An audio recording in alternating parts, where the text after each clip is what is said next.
The biggest difference between Vietnam and anywhere else in the region, other than China in the 80s, has been the speed of change. We have half of our workforce, probably 60% of our workforce now, who've grown up in a digital era. So they've managed to leapfrog so much. But there's been massive change in mindsets as well. AI is going to have a big impact on my industry. Have efficiency gains, analytical gains, productivity gains. It's an attack on all fronts. Welcome back to Unlock Potential with David Archibald, the podcast where we uncover how great leaders grow, serve, and unlock potential in the people they lead and love. Today's guest is someone who has spent the last 28 years studying the hearts and minds of Vietnamese consumers, Mr. Richard Burridge, the managing partner at Simigo. Now, he's a market research veteran, a business leader, and a leadership mentor, and someone who leads with fairness, insight, and purpose. In this episode, we dive into leadership lessons he's learned over the decades in Asia, what legacy he hopes to leave, and how we can all lead better by asking the right questions. Okay, let's get into it. Thanks, Richard, for joining me today. I'm really excited to have you here. Talk about a little bit of leadership and a little bit about what you do. Now, you've been in Vietnam a long time. Do you have a permanent residence here? I don't. I've been here 28 years. Oh my gosh. I don't have permanent residency. You put your dues in. You should get one of those for free, maybe I'm at 30. I'm waiting for the party card. Yes, no doubt. So Richard, give us a little background on, what you do. I feel personally that you really give a lot of value out for free. I mean, I've used what you've told me in your predictions to do my own budget for like the last 4 years in a row. So should I leave? Well, no. I still need you to come up with a good scenario for me for next year. But, okay. Give us a little bit about how you got here and what you're doing. So yeah, I came from Hong Kong back in 1997. So this is 28 years now. Market research. So essentially helping people make better decisions, better choices is the easiest way of thinking about it. So going out and speaking to our customers, consumers, and most of the time it really is A or B, or C or D, or a combination of. It's really about helping them make better choices. So the market that they operate in. Yeah. Most of it's consumer orientated, some of it's B2B orientated, but it's market research essentially. Yeah. What got you into market research? You go to school and you said, okay, that's my profession. Actually it can be. Okay. It was only a few years ago I was reading back I picked up some files from a loft in the UK, from my parents' loft. And one of them was a diary from when I was traveling post-university. Mm-hmm. And at the back of this diary, it had a list of what could I do? I was clearly pondering one day on a beach, probably with a hangover, thinking, what am I going to do with my life? Number one was journalist. Okay. Number two was boutique market research agency. Wow. So I'm doing number two. Wow, that's pretty good. Yeah, Not too many people missed out on number one. Well, but, you can do that still. Maybe, you're a young man. Maybe. Yeah. No, that's really cool. Yeah. So it's just curiosity, and I derive pleasure from observing how people behave. So, I like people watching. Wow. Was your dad involved something in that realm? He was in PR. So okay. he spent most of his career in communications, advertising, PR.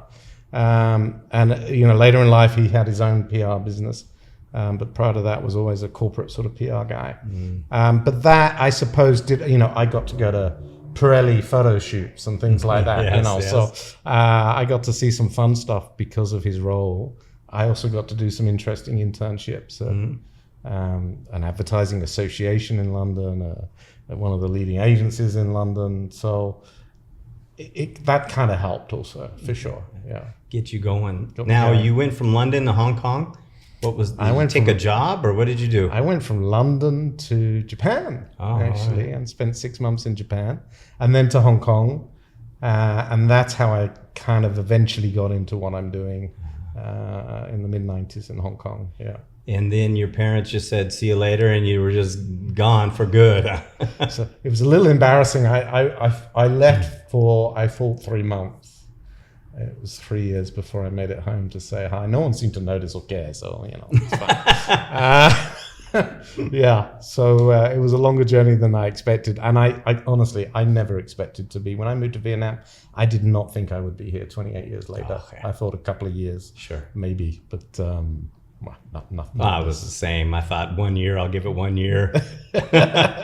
It's been a great ride. Yeah, I mean, yeah. awesome, honestly. But, Yeah, no doubt. Now you have a lot going on with this company, and you do Indonesia and Vietnam, or is it multiple countries? So we on have an top of that? operation. We've been here 22 years. We have an operation in Indonesia for 14 years, 13 or 14. I should know the answer.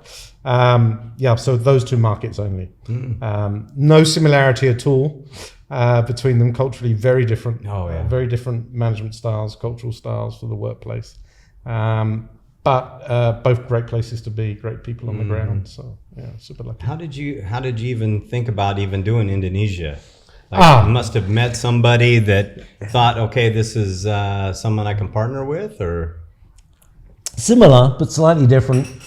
A client had said, "Can you do what you do for us, our Vietnam operation in Indonesia?" Kind of, we could. We did it from Vietnam for a few years.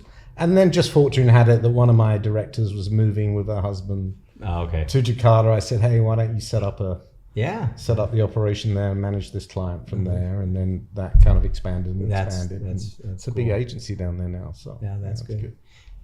What are some tips on managing from a far distance like you do then? Because I don't take it you're in Indonesia much. So No, I'm not. How do you do that? I mean, I'm a terrible manager. And I don't think I could successfully manage in Indonesia.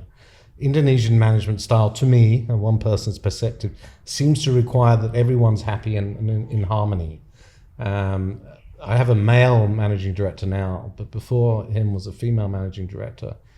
And I would describe her as the mother hen. She would make sure everybody was happy, comfortable, all moving in the right direction, but with a smile, which is not my style at all. I'm too hard.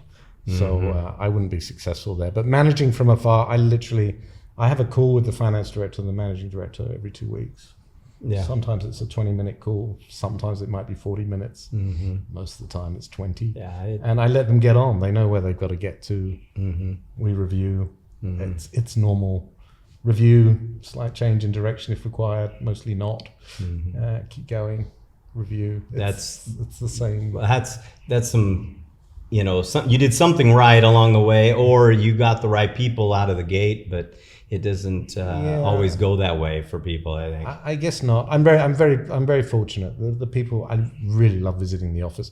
I go less because I think I'm a hindrance rather than a benefit, but they're lovely people. Really a lovely culture, great attitude, very trustworthy, very honest. That's good. In my environment. So yeah, super lucky. Now in Vietnam specifically, do you have like a team in Hanoi and a team in Saigon, or how do you manage the? Yeah, so we have a team in seven cities actually. Wow. But most of the largest office is here, and then Hanoi, and then maybe Haiphong or Da Nang, one of the two. Canton, Vinh, Nha Trang. The main client interface and business development interface happens out of the Saigon office. Because the team then travel up to Hanoi to speak to those clients based in Hanoi. But there's an MD here. So I was very I thought I was very successful in that I'd managed to extract myself from the day-to-day operations of the business, which I was very happy about. But I've kind of more recently got very much drawn back in, which I'm kind of happy about, but it wasn't really my plan. Just to deal with to deal with the challenge from AI, because AI is going to have a big impact on my industry, if not many, but certainly mine. So just trying to get on top of that and turn the challenges into opportunities.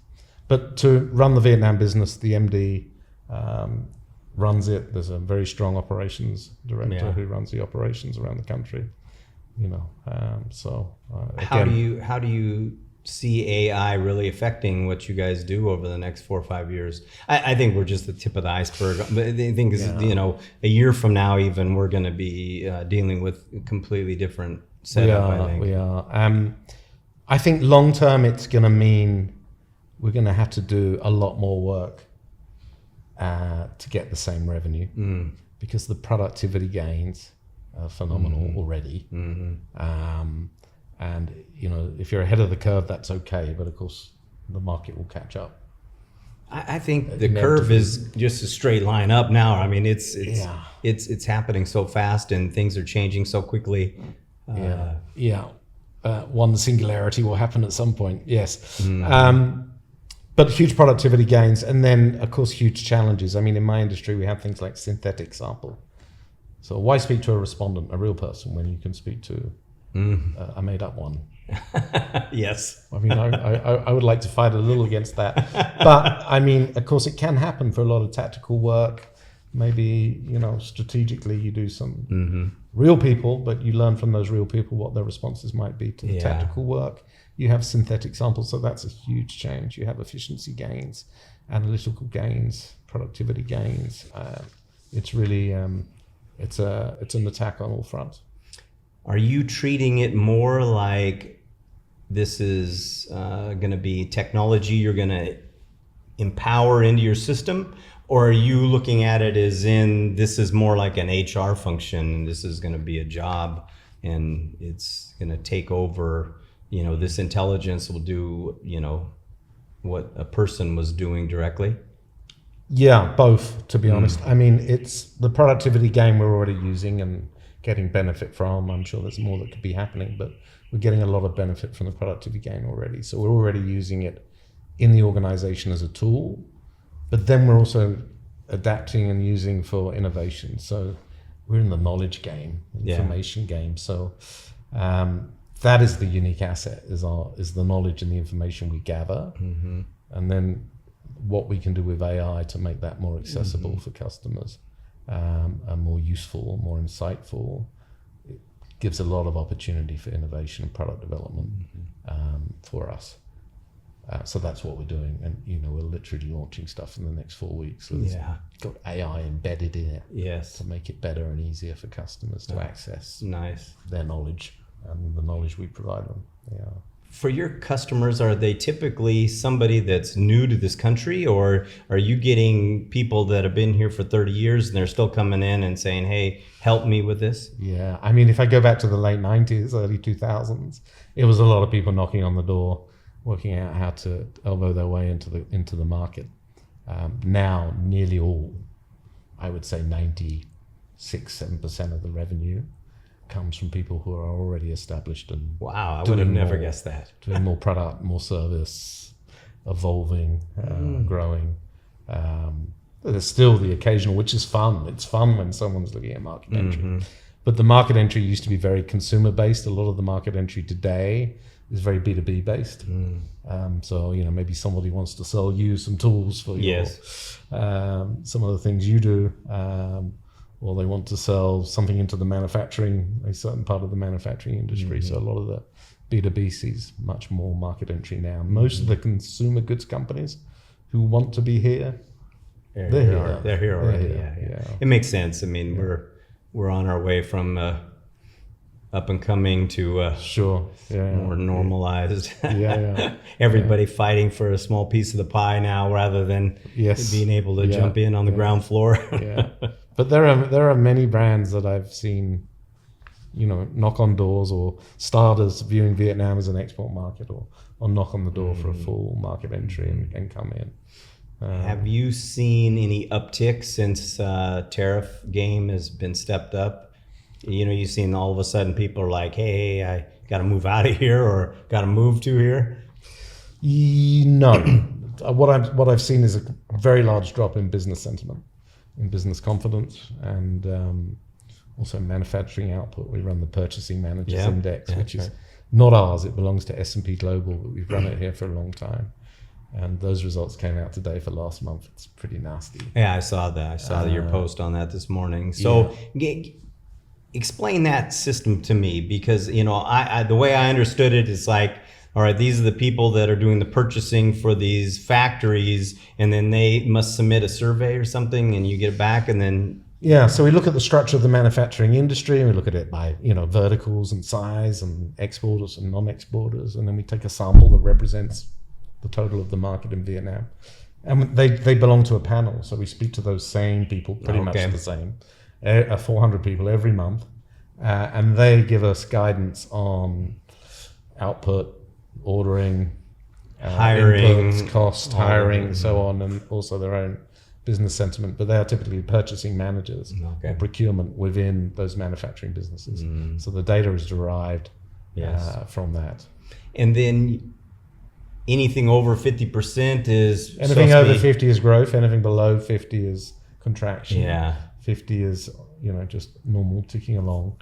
Most of the time, of course, we see a government statistics that shows an industrial index, which is kind of similar, but it's showing growth. But this is the first time I've seen it decline since COVID. So Yeah, that's to be determined, I think. We'll yes, see how it all pans out. Unfortunately, here. the damage is done. The damage is done because sentiment's impacted. So that means a lot of people are going to be withholding FDI into new Yes, for manufacturing, sure, or for sure, withholding for sure. special projects or just capex. waiting. So, Yeah, wait and waiting see. game. I think it was about a year ago. I was at a seminar you were working with, and you were talking, and you said, "Hey, raise your hand if you think it's good that all these Chinese companies are moving to Vietnam." And everybody raised their hand.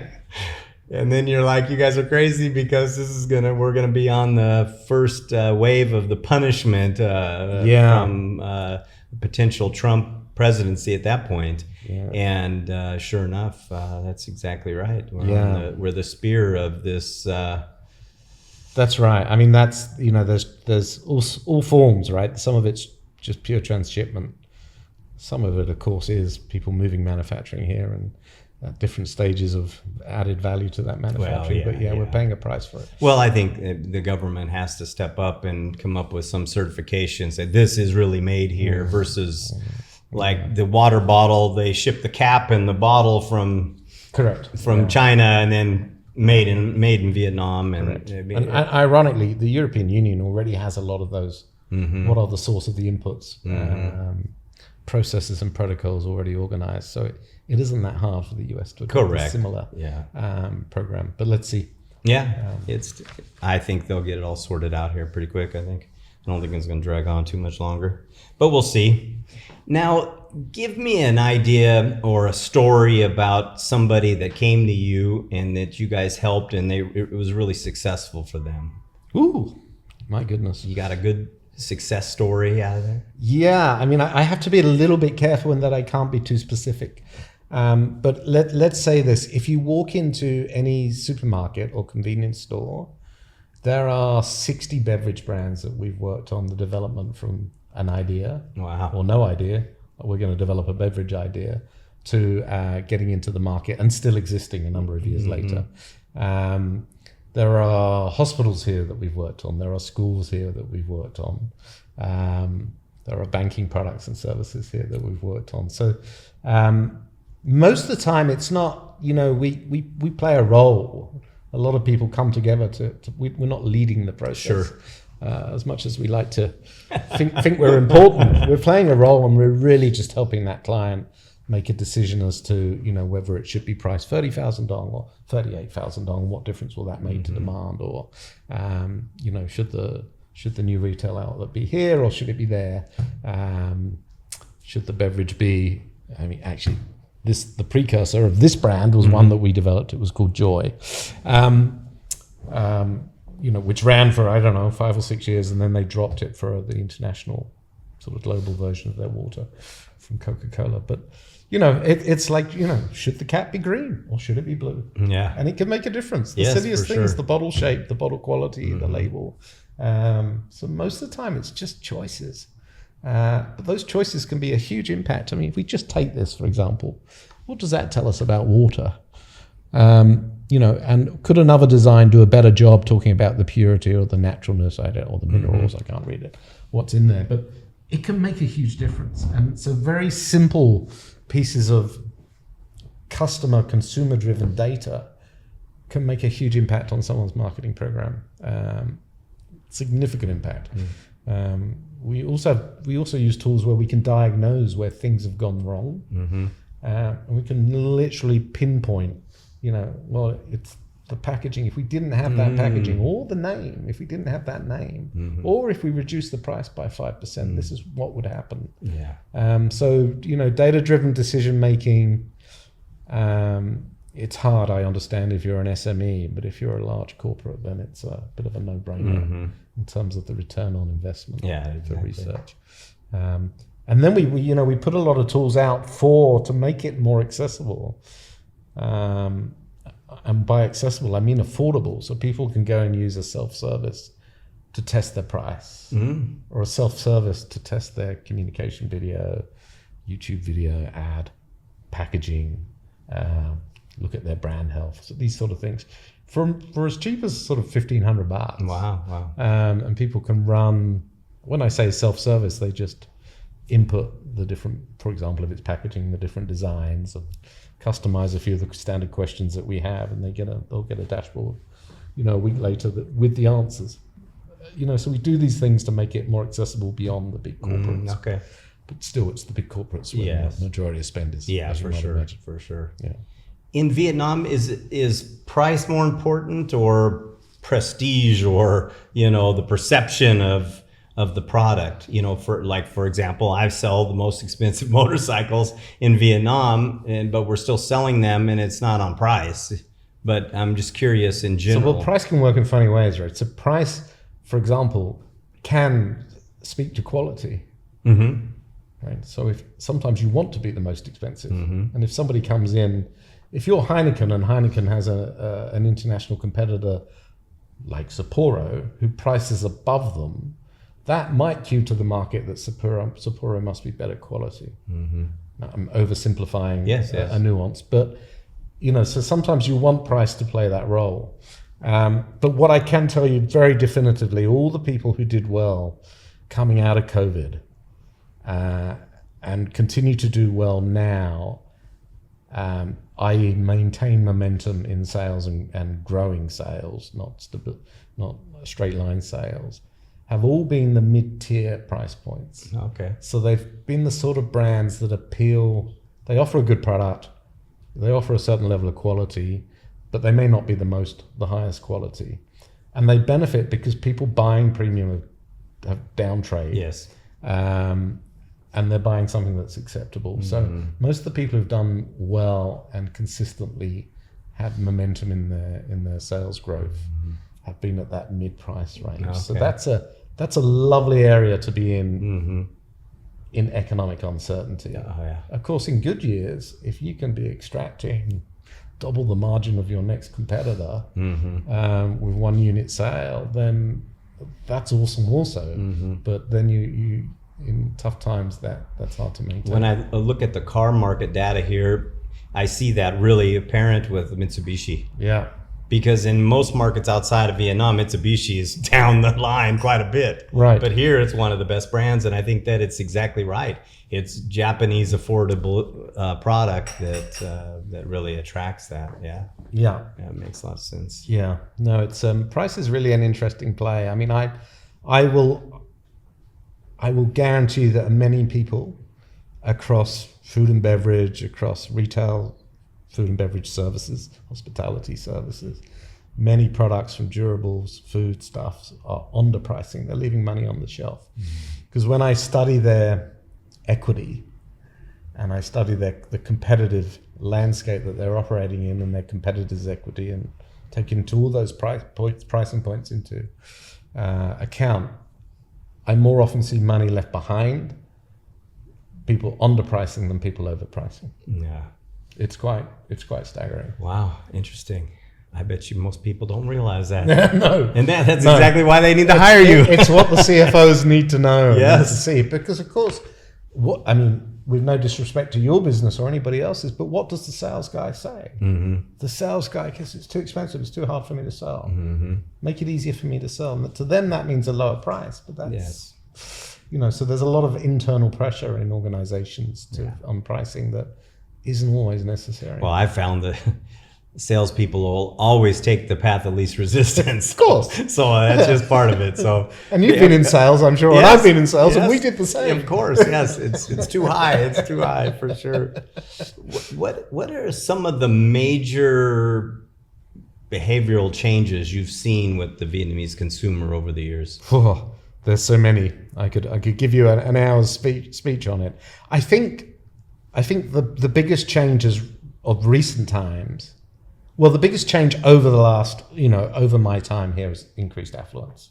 Yes. And of course that is a prerequisite to so much. Yeah.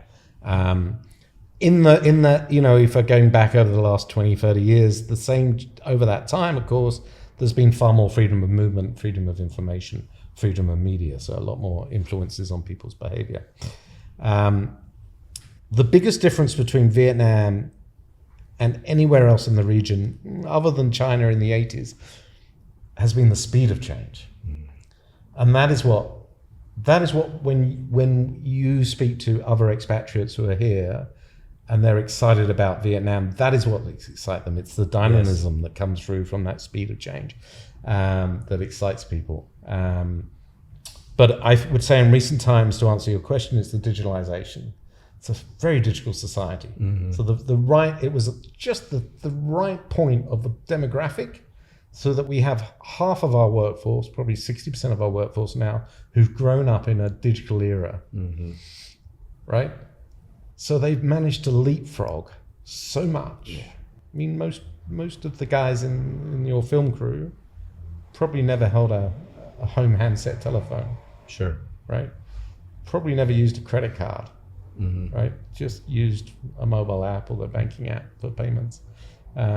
Just jumped so much. They skipped the fax machine and all sorts of good stuff. Yeah, but with that leapfrogging across so many areas is just phenomenal. And the digitalization and the age of the population has really, those two combined have really, mm-hmm. Really helped that. And also, of course, the speed of change has been a part of that phenomenon too. So I would say that's the biggest change, but there's been massive change in mindsets as well. If you think back to the family-oriented Confucianism type attitudes that, yes, more stronger in your Hanoi office than maybe your Saigon office, but the opening of minds because of all these things, the access to film, music, media, is just phenomenal. I mean, when I arrived in 1997, divorce. No one got divorced. Mm-hmm. It was unheard complete of. Loss of face to everyone, everybody involved, including the people who wanted out of their relationship. But now it's quite, more so again in the south and southeast and the Mekong than it is in the north. But even in the north, it's okay. Mm-hmm. It might be frowned upon slightly, but it's accepted. And that's a good example of how social norms have really adjusted to catch up with perhaps what you might at home think a norm and I might think at home is normal. Digitalization I think is which accesses media behavior and what people consume, their shopping behavior, their financial behavior. Absolutely. So much. Yeah. I've really seen the rise of everyone want to show off, and then now everybody kind of doesn't want to show off, and so I've felt that very, very clearly. Especially with the Blazing Inferno, and everybody's got okay, let me not show off. So when I arrived that's a great analogy to call upon. When I arrived in '97, to show off meant you had a packet of 555 cigarettes on the table because they were expensive and premium. Mm-hmm. That was what showing off meant. A little later on, it meant maybe going to a club for a young population and having a bottle of expensive cognac on the table. A little later on, it meant having a spacey motorbike, right? So, if you had money, you were able to spend $4,000 on a spacey motorbike. I'm making up the price. Yeah. Maybe it was $3,000, I can't remember. But now it's not about what you own, right? And, all through that time, we used to celebrate, new job, new salary, bought a new motorbike, bought aircon for my parents. Whatever I might have done, there was a celebration of involved drinking and eating around it to show it off, literally, to demonstrate that you'd achieved something. Now, of course, the showing off is experience. So, and that experience could be, I went to sushi. Yes. Here's a conveyor belt, or here's a picture of my coffee with a nice design on top of it, or my bubble tea, to I climbed Fansipan, or, stand here on a Saturday morning. Yes. I'm out running, cycling, or I'm going to yoga. It's experiences are now demonstrating that social sophistication, and of course that's again been enabled by digital technology, i.e. Facebook likes, For Instagram likes, For sure. TikTok likes, to demonstrate that look at me, Yeah. I am successful because I'm doing pole dancing, or I go to yoga, or I ran a half marathon. Or I've traveled outside of Vietnam. Yeah. It's phenomenal. Which is actually good, because I think life is more about the things you do, not the things you have. own, yeah. I've lived both those lives in my past. So No pockets in shrouds. well, I mean, now I could put almost every possession I own into 3 or 4 suitcases, where before I had a big house and garage and a storage unit. of Right. junk. I think that's just the typical American consumer. I think it's the only place in the world where they got a garage and a storage unit, right? Hard to say. My God. Yeah, but it's a staggering change, really, and that speed of change has just been amazing. What do you see as the main cultural difference between Indonesia buying and versus Vietnam's buying, as a consumer?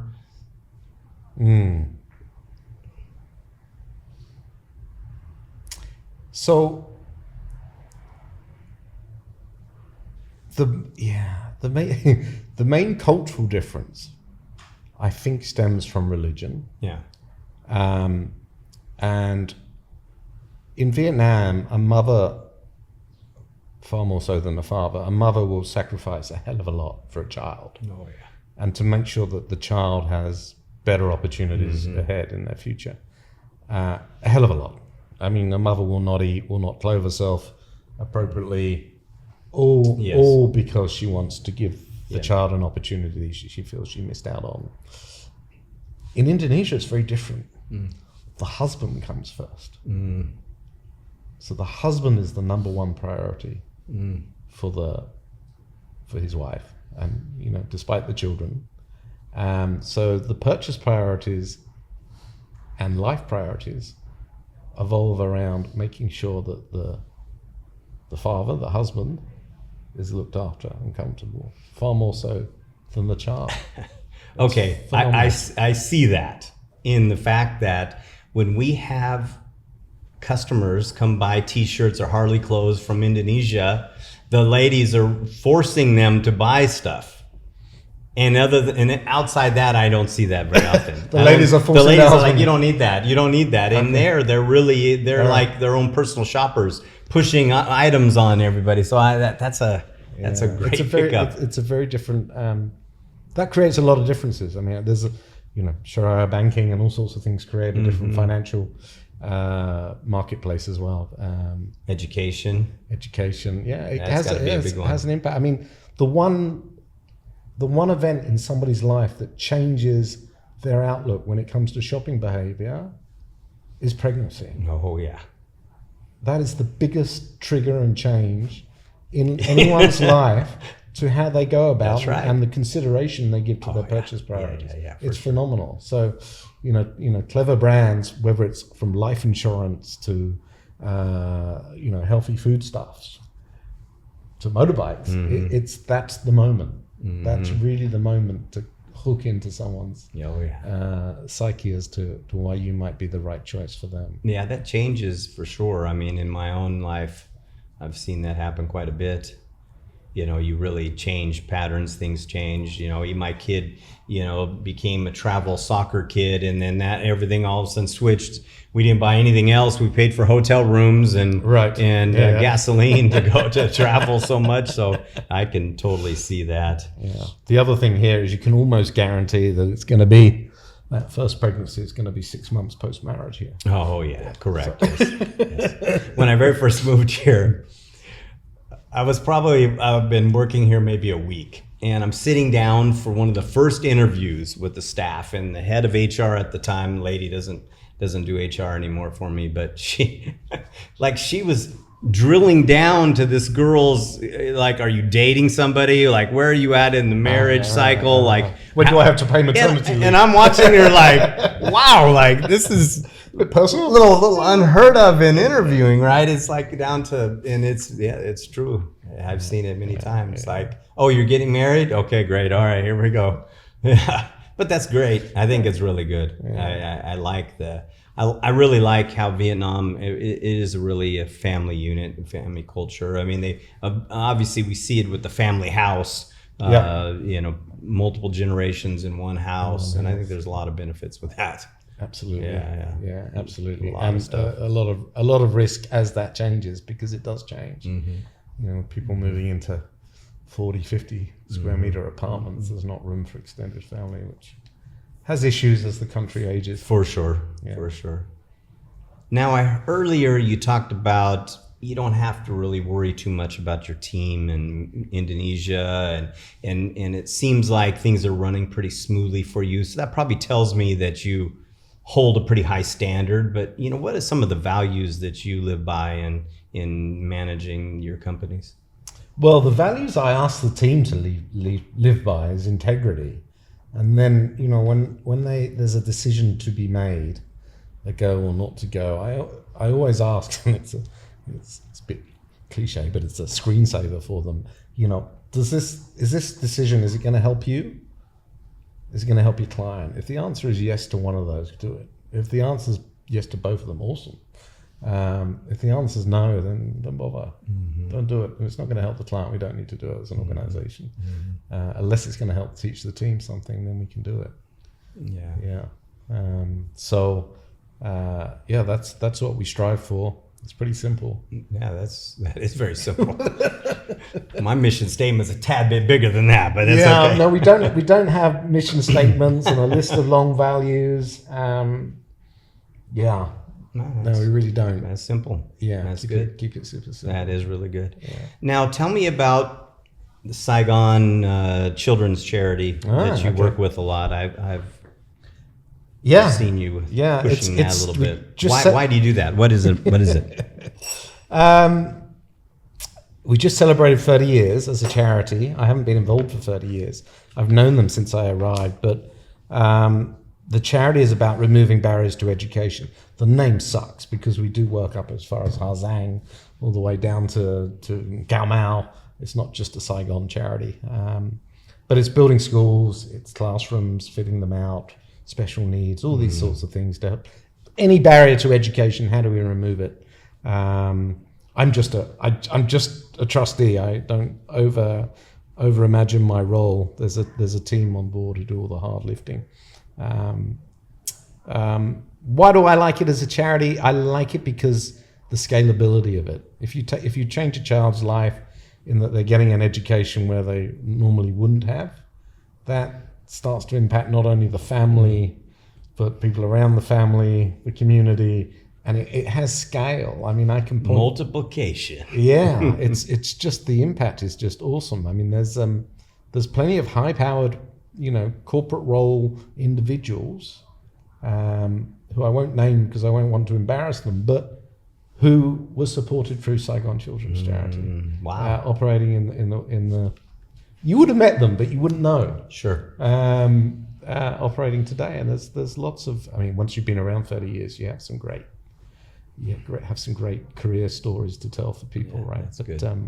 It's that scalability of the impact is what makes me most excited about what the charity does. Yeah. Now, as you look back on all the work you've done, what is it that you really want to be, put out as your legacy? Yeah. We don't think about that enough, I don't think. Yeah, maybe. But if I had to think about it, I wouldn't really say work. I mean, it'd be much more towards family. I think, if you think about what makes us happy, it's family and friends, right? So I would hope that my daughters would say, well, he did right by me and he was a good father and a supportive father. And I hope my friends would say the same. I gotta be honest, I don't care if I have a legacy in my industry. I mean, Well, I think you already said it earlier when you can walk in a grocery store and say, hey, I was part of helping these brands, and those Right. things are okay and fun. Yeah. But yeah, when it comes down to it, it's really about your kids. they're and not that important. that's right. That's Yeah, right. So, honestly, I just hope that the kids look back and take some valuable lessons as they bring up their own children. Okay, so you have how many daughters? I have three of my own. Three daughters. Okay. Now, if you look 30 years in the future, okay, and you say they're going to watch this, and they're going to be, oh, there's my old man, or great grandpa, there's my great grandpa on there. What do you want them to know that you really feel like how they can maybe unlock their own personal potential that they have? I think to live. I mean, I rewrote a will a couple of years ago. And I took my three daughters through that will, not because I had any ailment, but I said to my daughters, if I die, don't be on, I think I've lived an awesome life. I've experienced so much. I have no regrets. And I've gone out of my way to experience as much as I can. I'd like them to follow the same example. Live your life, enjoy it. Don't say no, take a chance, take an opportunity. Even if it sets you back for a couple of years, take an opportunity. No, there's no doubt. Yeah. You got to try, man. Yeah. I mean, that's that whole failing forward is something that's really is real. I mean, it's real. Yeah, it's. I was interviewing somebody, a young lad, I'll leave nameless, who just the end of last week, who was looking for an internship, but he's got a Vietnamese heritage, but he's coming from overseas, and talking about the affordability as an intern, and he said, "Oh, I've got some offers, but they're all a couple $100 a month. How do I live on that?" I'm like, "Yeah, because their comparison is a Vietnamese community where people are living at home, so often interns don't get anything or get a very small stipend. So if you're coming in and you need to rent an apartment and you can't quite live like that, it's a bit difficult." But as I was talking, I'm like, "But you should, because that's exactly what I did when I moved to Vietnam. I had a good job in Hong Kong. I cut my salary by about 70% when I moved here for the opportunity that Vietnam offered. So you should. That's right. I mean, you should suck it up and suffer a little bit and stay in a, excuse my French, a shithole, because that will likely lead to an opportunity that would never be matched if you stay at home in Lyon, France. It's That's right. You're going to be like all your friends in Lyon, That's in right. France. Take a dive, and it won't be easy, but try it. Oh, the most successful people in the world have all lived really frugal for a while before they became super rich. Reinvested lesson. in themselves, reinvest in their business. Yeah, I hear you talk about that a lot, and maybe on this or something. Some of your posts about reinvesting in yourself, right? Yeah, I mean, I think that's obviously you need to invest in yourself more than anything else, and that pays dividends way more than a stock would, especially right now. It's a little shaky anyways. What's your vision for Simago over the next 5 years? Because 5 years is a long time now. I mean, I can't even think about sitting and doing a strategic business plan for 5 years right now. It's like 1 year, it seems like a long time. I'm trying to change the model a bit. I don't know if it'll work. Ask me in 5 years, but I'd like to change the model a bit. A typical research project in this market, which is one of the lower cost markets, is costing someone maybe $12,000 and taking about 6 weeks. Well, I don't think people have 6 weeks, and a lot of people, unless they're a large corporate, don't have $12,000. So I'm trying to change the model to a more of a subscription-based sort of pay-as-you-go type model, and make it far more accessible and make it much lower cost of entry. I don't know whether I'm going to be successful, but that would be my desire, is to see data decision making far more widely used at a far lower cost than it is today. That's quite a large change in business model. Right now we're a consultative sell. it's like suggesting that you could sell a Harley Davidson by putting it on a supermarket shelf. Correct. Yeah. It's the change I'm talking about. Yeah, right? It's a big shift. I'd like to see that happen. I'd also like to see, what I'd intended to do before the advent of AI dragged me back in is be able to step a little out of the day to day and do some other things. But they would be the two things. I'd like to change the business model for market research and disrupt the industry a little bit. For young leaders, maybe in your company or not, but they're in your industry, what's one piece of advice you could give them that they need to be studying or working on now? Oh, wow. I mean, I think it's domain knowledge is important. So I think if you can be a real specialist in a certain area, be that automotive or healthcare or financial services, that's probably going to be the way to get ahead. But use AI. Take AI along with you as a companion on that journey to support you. Don't think you can outsmart it. Use it to make you smarter. Yes. I'm a generalist, so but I've been around the block. I'm old. I can be a generalist and get away with it. I think with AI, it's going to be much harder to be a generalist. You need to dig down the right rabbit hole and have deep domain knowledge, so that AI is just adding value to you, not taking your contribution away. Correct. Yeah. That would be my advice. Yeah, that's really good. Yeah. I think if you look, the specialist surgeon is the guy that gets paid the most, right? Right. The emergency room guy doesn't make very much fixing up bullet holes and stuff, but that brain surgeon does. Yes. That's smart. And I think you're exactly right. I think AI really as a tool, there are going to be certain people that are really going to jump in and use it very well, where other people are just going to think it's luck or something. Right. Yeah. And it really isn't. I'm embarrassed to say that I spend more time communicating with AI tools than I do with people. Well, I can tell you, after I talked to Colin, I completely changed how I was using my ChatGPT. Amy. Yeah. It's, I understand it quite a bit now, and I saw a big difference in actually how I was getting responses after I switched up to treat it like a person rather than a tool. Yeah, like an advisor to iterate what you're working on. Correct. Yes. Yeah, it's pretty important stuff. Yeah. How do you balance all your work and then your life with your daughters?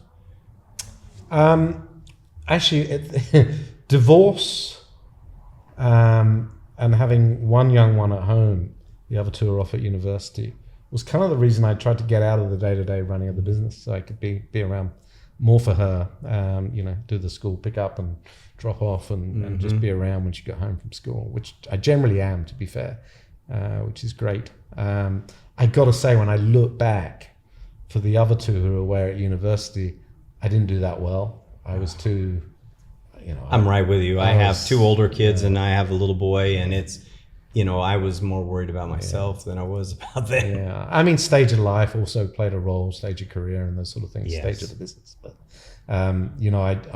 I recall vividly the look on my daughter's face when I'd travel a lot. I'd go down to Indonesia or Singapore to what were relatively new offices.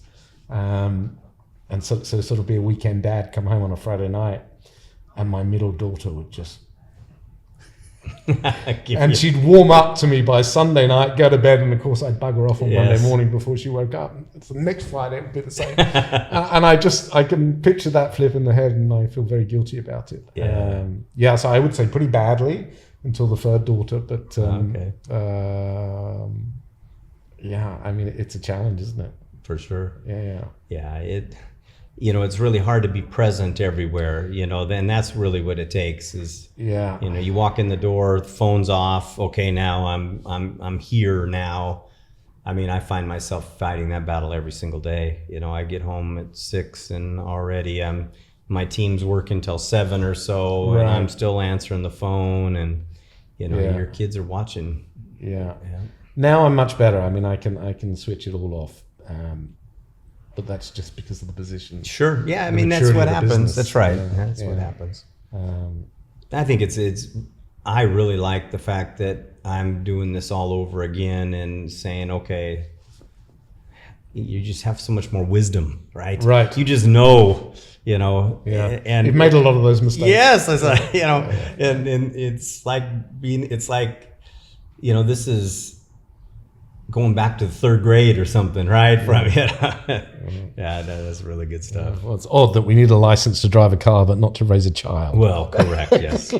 Yes, exactly. One thing I found very valuable, and it's a very old thing to say, in terms of investing in yourself, I studied remotely. I studied a course in positive psychology. The idea was that psychologists are good at bringing people back. If that's the level we all operate at normally, when people sink below it, they're very good at bringing them back. Positive psychology is, well, wait a minute, that's the level. Why can't we help raise people, the level? And one of the reflective exercises you think about in these sort of courses are, well, what is it that truly makes you happy? And of course, when you go through that exercise, we all know the answer, but when you're forced to write it down and really think about what makes you happy, what you want your eulogy to say, as you just asked, then it really is about your family then your friends. That's right. So it also helps quite frame priorities somewhat.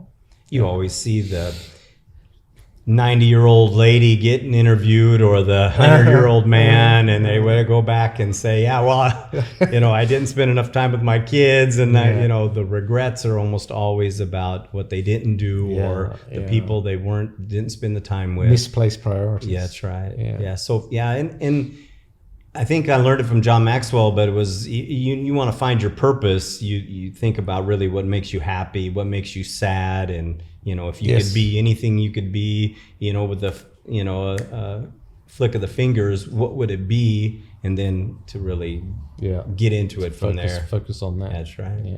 That's right. Yeah. Well, Richard, thanks, man. Yeah, good I to see you. appreciate you coming in. Thanks for having me and along. talking. You bet, man. That's awesome. Okay. Thanks. Very good. Yeah, good. Thank you, gentlemen. Thank you for watching. If this conversation sparks something in you, take a moment to ask better questions, lead with more trust, and think about the legacy you're building.